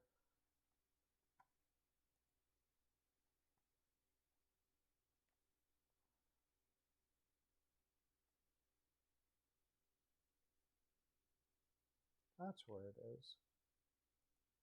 I found it. Okay. No. Shoot.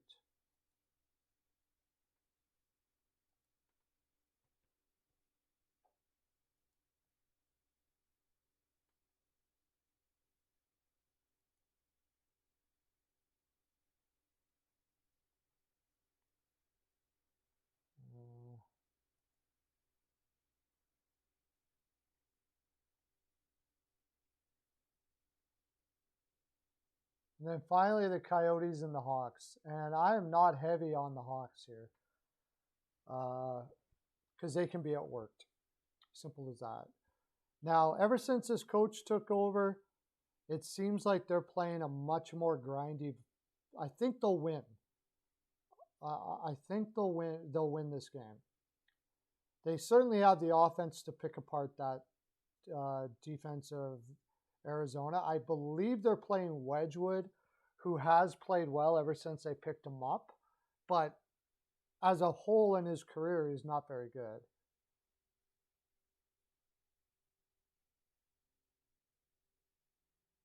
Probably not. Whoever got the contract's going to have the hockey. That's it. It's like here they have. So, anyways, Brickett, I got Chicago, but you're giving up a lot of juice. And I'm not even sure that I'm super heavy on the reg on that.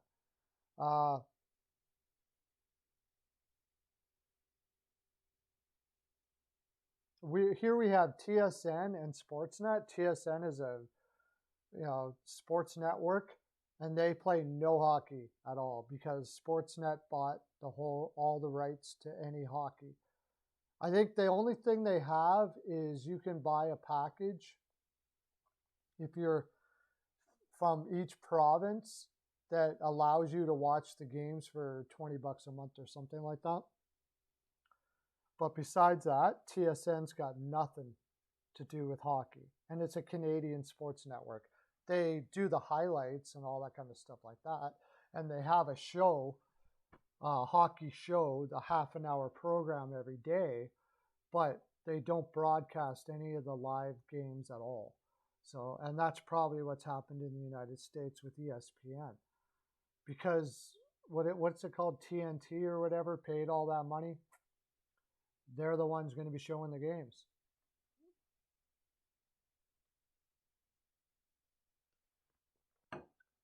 Let me just check here to see if there's any goaltending.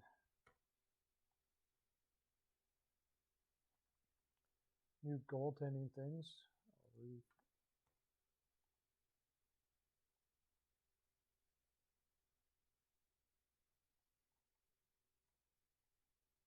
Nothing yet. Wedgwood is confirmed for the Coyotes, yeah.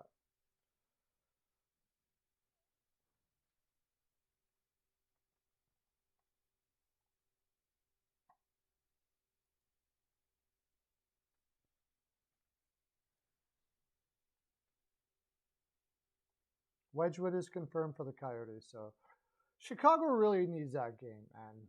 Like, it's not like they're going to overlook Arizona. They shouldn't. They need that game.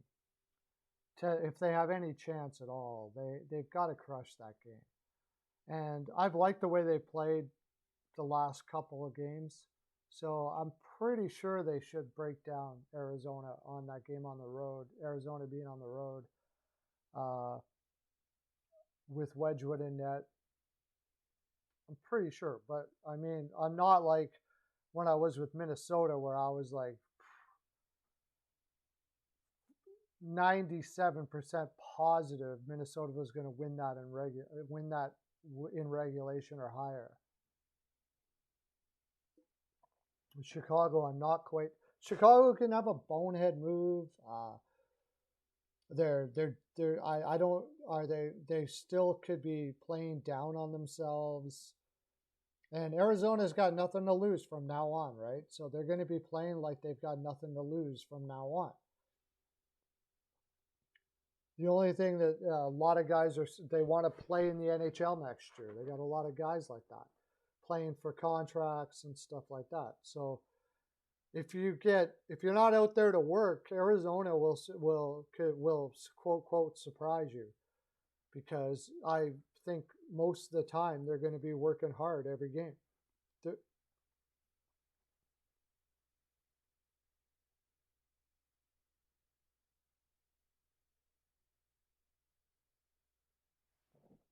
Yeah, basketball. We haven't got to that point in hockey where we're competing with basketball and football and stuff like that. We're getting there, though. We're getting there.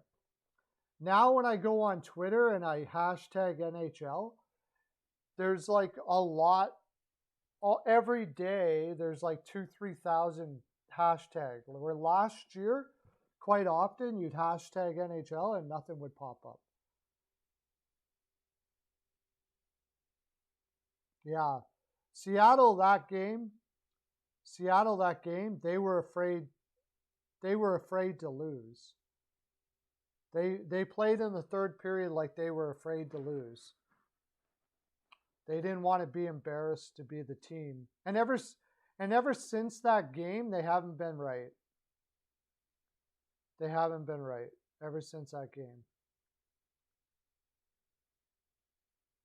That last cough up in the, like, they scored to tie it and then just basically completely coughed up the puck for a goal, and that was it. It was over. It was obviously they were playing afraid to lose, and you just, that's a sure way to lose, is to play afraid to lose. It's almost a guarantee that if you have that mentality, you're going to lose a game. And I'm kind of afraid that Chicago may be in that place. Chicago may be in that place where they go into this game afraid to lose. Really, they should be going into it saying, we have nothing to lose right now. Basically, our season could, the odds of them coming back and making the playoffs now is so incredibly unlikely that they should be going in there playing like they're they have nothing to lose. But the truth is, Chicago has a lot to lose. After all the crap that they've gone through, scared money doesn't make money. That's right. You got to be confident in what you're doing.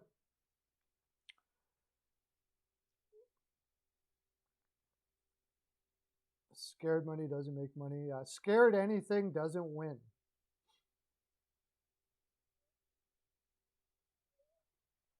Do you think it'll be over? I don't know. I don't know.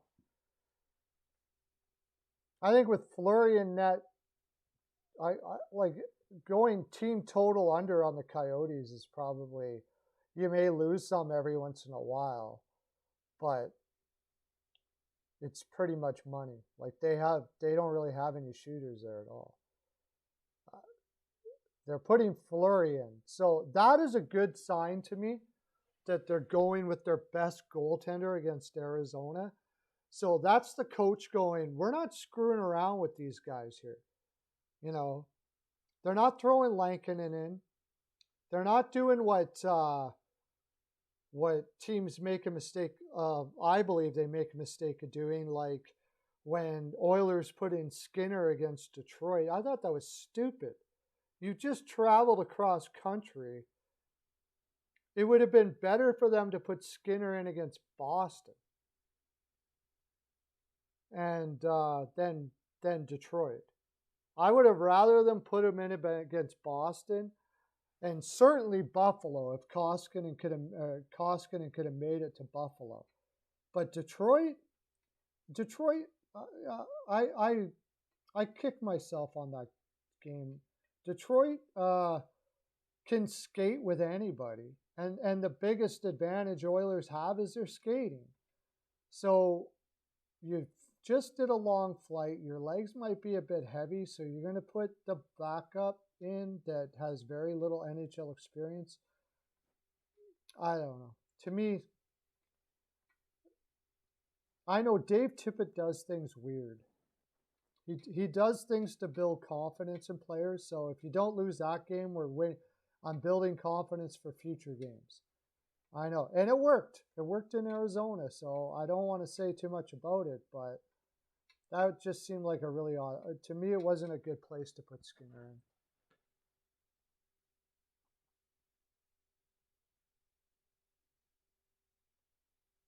I don't think he's going to get. I don't think he's going to get. You got Stone and Pacioretty.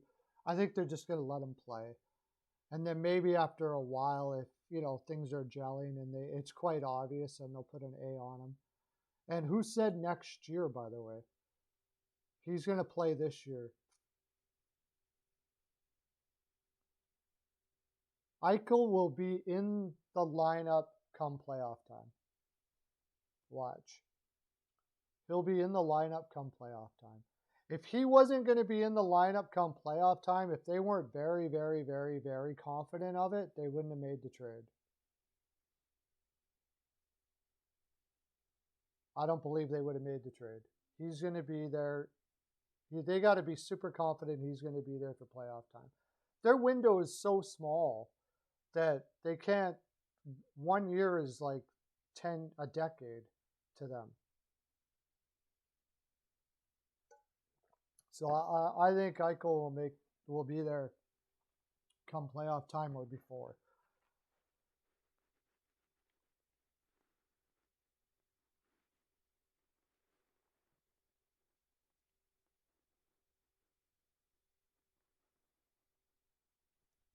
I'll take one more look at any news that's going on here. We should start seeing trades right away, by the way. Start seeing little movements. Okay, Tucker Pullman was suspended 2 games.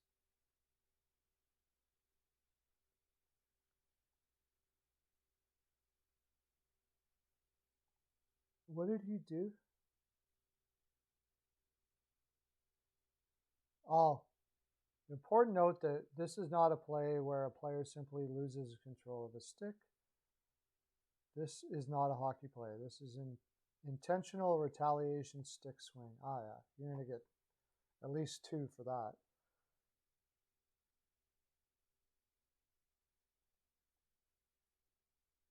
I don't know. We'll see. Like, you could be right, Lauren. Maybe we don't see trades to the deadline.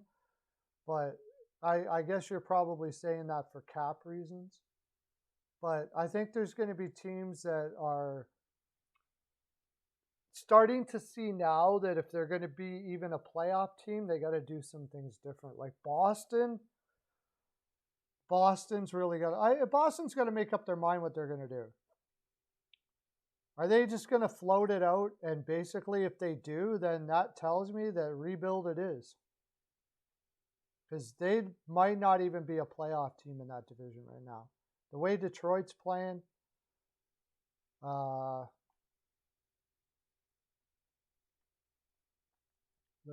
let's look at the standings real quick.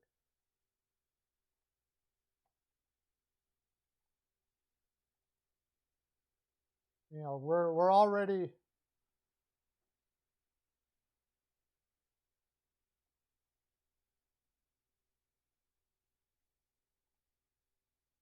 a wild card. Like Boston's not 6-5 right now, and that's about what they should be. They're playing that poorly. You got Columbus ahead of you, playing really well. Tampa, New Jersey's playing like lights out. And you're sitting there in 6th going, you have to look at your lineup and realize that defense isn't good enough. And you don't have enough offensive depth. It's possible they look at it and say, we don't got it this year. And just pack it in. It's possible. But if not, if you're really wanting to go for it this year, I wouldn't be waiting for the deadline if I was Boston. That's for sure. Because they're not likely going to make it.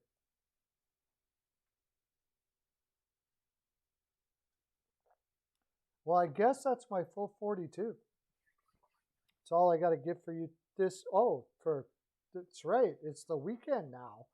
Weekend. Yeah, buddy. Yeah, it's a weekend now. So have a good weekend, everybody. Thank you for coming in and enjoying the fine frolic. Go check out my picks video and all that. And I will see you Monday, where we'll have tons to talk about from the games on the weekend. Have a great day, everybody. Lots of love to you. Okay, bye.